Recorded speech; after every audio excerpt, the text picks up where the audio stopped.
जब राष्ट्रीय अध्यक्ष डॉक्टर मुरली मनोहर जी जोशी थे, उस समय जो उन्होंने यात्रा की थी पूरे भारत की, उस दौरान उसके कन्वीनर के रूप में मोदी जी ही दायित्व निभा रहे थे।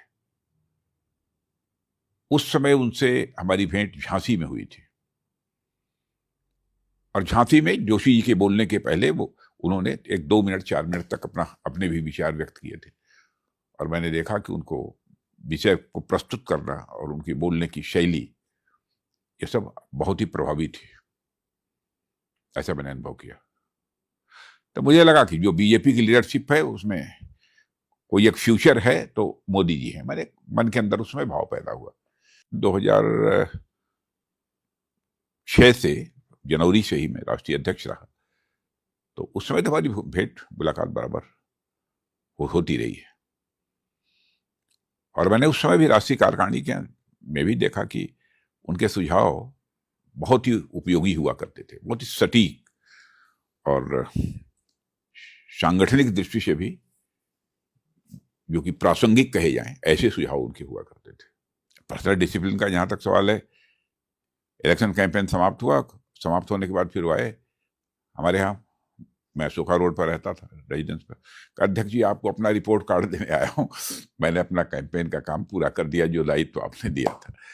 तो इस प्रकार के डिसिप्लिन वो पॉलिटिकल वर्कर थे और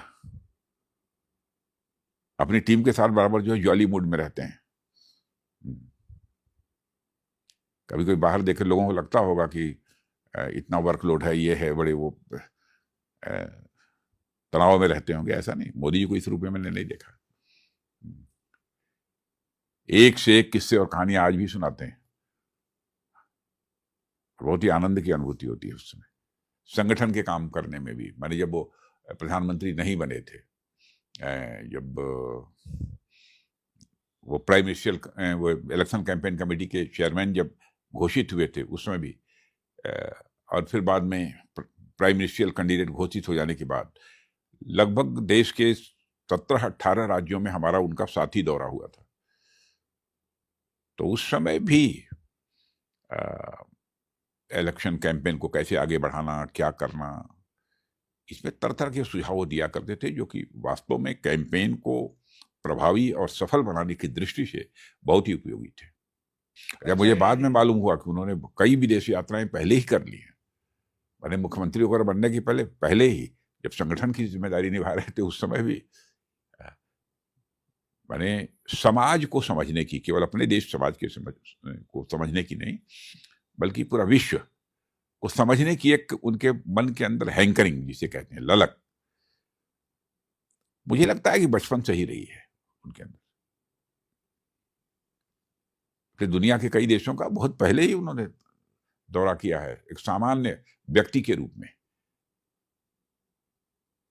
और उन देशों को, उस देश में रहने वाले लोगों को समझने की उन्होंने कोशिश की है। चैलेंजेस से कभी घबराते हुए तो उन्हें मैंने कभी नहीं देखा है। मुझे लगता है कि उनके ऊपर दैवीय कृपा है और ये क्षमता ऐसे नहीं आती है बिना ईश्वर की कृपा से। घबराते हुए और डरते हुए मैंने कभी नहीं देखा। हाँ, काल्पनिक क्षमता की भी अद्भुत धनी है, संवेदनशील भी उतने ही है। मैंने देखा तुरंत कोई ऐसी घटना हुई, आंखों में आंसू आ जाते हैं, और परिश्रम करने की तो अथक क्षमता परमात्मा ने दे रखी है। बिना दैवीय कृपा के, बिना ईश्वर की कृपा के संभव नहीं होता। और मुझे लगता है परमात्मा ने उनको कुछ वो सोच समझ कर इस धरती पर भेजा है